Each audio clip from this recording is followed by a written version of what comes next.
بالله من الشيطان الرجيم بسم الله الرحمن الرحيم وقال الذين كفروا أإذا كنا ترابا وآباؤنا أإنا لمخرجون لقد وعدنا هذا نحن وآباؤنا من قبل إن هذا إلا أساطير الأولين قل سيروا في الأرض فانظروا كيف كان عاقبة المجرمين ولا تحزن عليهم ولا تكن في ضيق مما يمكرون۔ میرا عزیز و پیارو بزرگو، اللہ کے رسول پر ایمان رکھنے والے میرے دین عظیم بھائیو، یہ چند آیتیں جن کی تلاوت ابھی آپ حضرات کے سامنے کی گئی، سورہ نمل کا 6واں رکوع ہے جو یہاں سے شروع ہو رہا ہے۔ آج انشاءاللہ تعالیٰ کوشش کریں گے اس پورے رکوع کی تفسیر، خلاصہ، نچوڑ، وہ کون سی باتیں ہیں جو اللہ سبحانہ و تعالیٰ نے اس میں ڈسکس کی ہے، ان تمام باتوں کو آپ لوگوں کے سامنے رکھیں گے۔ اچھا، یہ جو پورا رکوع ہے یہ 16 آیتوں پر مشتمل ہے۔ آیت نمبر 67 سے لے کر آیت نمبر 82 ساری آیتوں کی تلاوت کرنے جائیں گے۔ رکوع لمبا ہے، آیتیں لمبی ہے، کافی سارا وقت اسی میں چلا جائے گا، اسی لیے چند آیتوں کی تلاوت پر اکتفا کیا گیا۔ اللہ سبحانہ و تعالیٰ فرماتے ہیں جن لوگوں نے کفر اپنا لیا ہے وہ کہتے ہیں کہ کیا جب ہم اور ہمارے باپ دادے مٹی ہو چکے ہوں گے تو کیا اس وقت واقعی ہمیں قبروں سے نکالا جائے گا؟ یعنی انبیاء علیہ السلام جب انہیں مرنے کے بعد کی جو اصل زندگی ہے، آخرت کی زندگی، جس میں اللہ سبحانہ و تعالیٰ دنیاوی زندگی میں کیے جانے والے اعمال کے مطابق فیصلہ فرمائیں گے کہ بندہ جنت میں جائے گا یا جہنم میں جائے گا، اس کے ساتھ کیا سلوک کیا جائے گا، اسے عذاب دیا جائے گا یا نعمتوں سے سرفراز فرمایا جائے گا۔ جب انبیاء علیہ السلام آخرت کی زندگی کو ان کے سامنے رکھتے تو وہ اس کا مذاق اڑاتے اور یوں کہتے کہ مر کر گل سر کر جب ہماری ہڈیاں بوسیدہ ہو جائے گی اس کے بعد کیسے، مطلب یعنی مرنے کے بعد دوبارہ زندگی کو گویا وہ محال سمجھتے تھے، اور یہ اس لیے ان کو دھوکہ لگ گیا کیونکہ وہ جو ہے اللہ سبحانہ و تعالیٰ کو بھی اپنی ذات پر قیاس کر رہے ہیں، حالانکہ اللہ سبحانہ و تعالیٰ کے لیے کوئی بعید اور مشکل نہیں ہے۔ جگہ جگہ اللہ سبحانہ و تعالیٰ نے مثال کے ذریعے اس بات کو سمجھایا، ذرا یہ تو دیکھو کہ تمہیں پہلی مرتبہ میں پیدا کرنا مشکل ہے یا جب تم ایک مرتبہ پیدا ہو چکے ہو پھر اس کے بعد دوبارہ صرف اس میں روح پھونکنا ہے، یہ مشکل ہے۔ ظاہر سی بات ہے کہ جب تم نہیں تھے تو تمہیں بنانا یہ مشکل ہو سکتا ہے، حالانکہ اللہ کے لیے تو وہ بھی مشکل نہیں ہے نا؟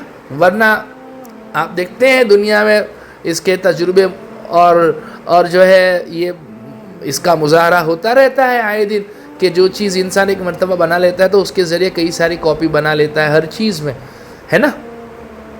تو اللہ سبحانہ و تعالیٰ کے لیے کیا مشکل ہے کہ وہ اللہ جس نے انسان کو عدم سے وجود بخشا، اب اس کو موت دینے کے بعد جب اس کی بوسیدہ ہڈیاں ہو جائے اور وہ گل سر کر مٹی ہو جائے، اللہ کے لیے کوئی بعید اور مشکل نہیں ہے اس کو دوبارہ پیدا کرنا۔ لیکن مشرکین اور جن کا اللہ پر ایمان نہیں ہے وہ مرنے کے بعد دوبارہ زندگی کو گویا محال سمجھتے تھے اور کہتے تھے ہم اور ہمارے باپ دادوں سے اس قسم کے وعدے پہلے بھی کیے گئے تھے، لیکن ان کی حقیقت اس کے سوا کچھ نہیں کہ یہ قصہ کہانیاں ہیں جو پرانے زمانے کے لوگوں سے نقل ہوتی چلی آ رہی ہے۔ اللہ ہماری اس سے حفاظت فرماوے اور بعد الموت پر کامل یقین نصیب فرماوے اور دنیاوی زندگی کو غفلت میں گزارنے سے ہماری حفاظت فرماوے۔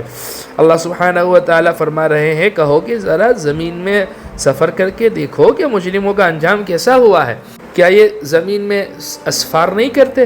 اور اے پیغمبر صلی اللہ علیہ وسلم تم ان لوگوں پر غم نہ کرو اور یہ جس مکاری کا مظاہرہ کر رہے ہیں ان کی وجہ سے گھٹن محسوس نہ کرو، یعنی آپ کو ان کے اوپر غم کرنے کی ضرورت نہیں ہے اور ان کی اس حالت کی وجہ سے آپ کو گھٹن محسوس کرنے کی ضرورت نہیں ہے۔ یہ تم سے یوں کہتے ہیں کہ یہ وعدہ کب پورا ہوگا اگر تم سچے ہو، یعنی یہ اتنے جری اور بہادر بن رہے ہیں کہ ہمارے عذاب کا جلدی مطالبہ کر رہے ہیں۔ اے نبی جی کہہ دو کہ کچھ بعید نہیں ہے کہ جس عذاب کی تم جلدی مچا رہے ہو اس کا کچھ حصہ تمہارے بالکل پاس آ لگا ہو. یعنی کفر کا اصل عذاب تو آخرت ہی میں ہوگا، لیکن اس کا کچھ حصہ دنیا میں بھی ظاہر ہو سکتا ہے. چنانچہ قریش کے بڑے بڑے سردار جنگ بدر میں مارے گئے اور باقی لوگوں کو بری طرح شکست ہوئی. اللہ آگے فرماتے ہیں اور حقیقت یہ ہے کہ تمہارا پروردگار لوگوں پر بہت فضل کرنے والا ہے، لیکن ان میں سے اکثر لوگ شکر نہیں کرتے. اور یقین رکھو کہ تمہارا پروردگار وہ ساری باتیں بھی جانتا ہے جو ان کے سینے چھپائے ہوئے ہیں اور وہ باتیں بھی جو علانیہ کرتے ہیں. یعنی اللہ سبحانہ و تعالیٰ سے ان شارٹ کوئی بھی چیز مخفی نہیں ہے. وَمَا مِنْ غَائِبَةٍ فِي السَّمَاءِ وَالْأَرْضِ إِلَّا فِي كِتَابٍ مُبِينٍ. اور آسمان اور زمین میں کوئی پوشیدہ چیز ایسی نہیں ہے جو ایک واضح کتاب میں درج نہ ہو. اس سے مراد کیا ہے؟ لوح محفوظ ہے، ساری چیزیں لوح محفوظ میں محفوظ کر دی گئی ہے. واقعہ یہ ہے کہ یہ قرآن بنو اسرائیل کے سامنے اکثر ان باتوں کی حقیقت واضح کرتا ہے جن میں وہ اختلاف کرتے ہیں.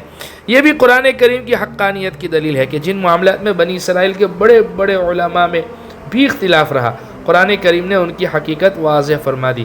اور یقیناً یہ ایمان لانے والوں کے لیے ہدایت اور رحمت ہے. یعنی یہ قرآن تو اصل میں ایمان لانے والوں کے لیے ہدایت اور رحمت کا سامان ہے.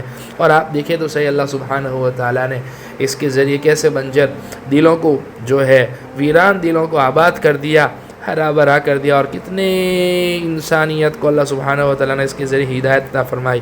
اللہ سبحانہ و تعالیٰ ہمیں بھی اس نعمت کے واقعی صحیح معنوں میں قدردانی نصیب فرماوے، اس کے تقاضوں کے مطابق زندگی گزارنے کی اللہ توفیق عطا فرماوے.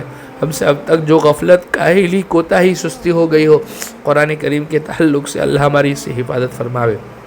آگے اللہ فرماتے ہیں اور تمہارا پروردگار یقیناً ان کے درمیان اپنے حکم سے فیصلہ کرے گا اور وہ بڑا اقتدار والا، بڑا علم والا ہے. اللہ سبحانہ و تعالیٰ کا کوئی بھی عمل یہ انصاف سے خالی نہیں ہے، کوئی بھی حکم اس کا حکمت سے خالی نہیں ہے.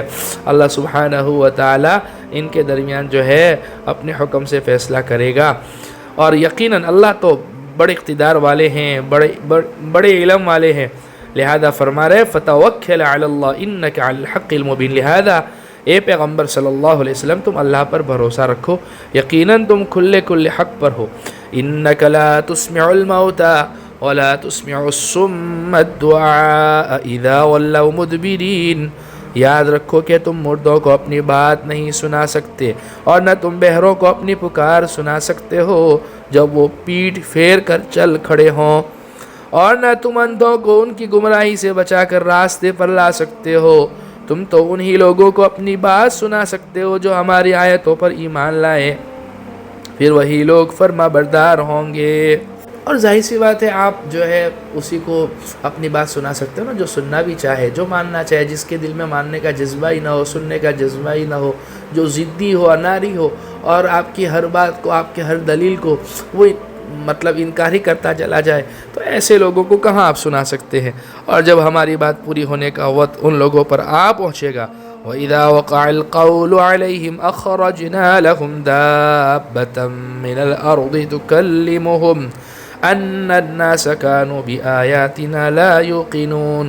اور جب ہماری بات پوری ہونے کا وقت ان لوگوں پر آن پہنچے گا تو ہم ان کے لیے زمین سے ایک جانور نکالیں گے جو ان سے بات کرے گا کہ لوگ ہماری آیتوں پر یقین نہیں رکھتے تھے.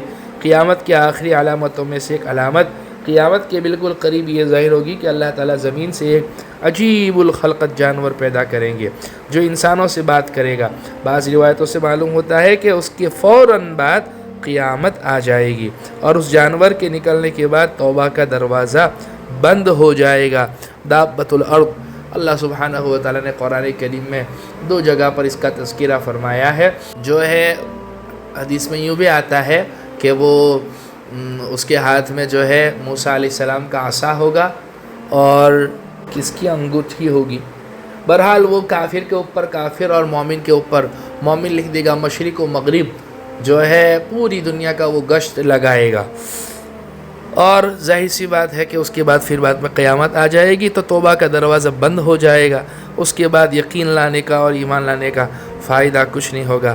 عزیزو پیارو، واقعی اللہ سبحانہ و تعالیٰ نے زندگی کے نام پر اور سانس کے نام پر بہت بہترین چانسز دیے ہوئے ہیں، اور جب تک سانس ہے تب تک آس ہے، اور ملنے والی ہر سانس گولڈن چانس ہے۔ صحیح معنوں میں اللہ سبحانہ و تعالیٰ ہمیں اس کی قدردانی کرنے کی توفیق نصیب فرماوے، غفلت کاہلی سستی سے ہمیں نکالیں اور صحیح معنی میں ہماری آنکھ کھول دیں۔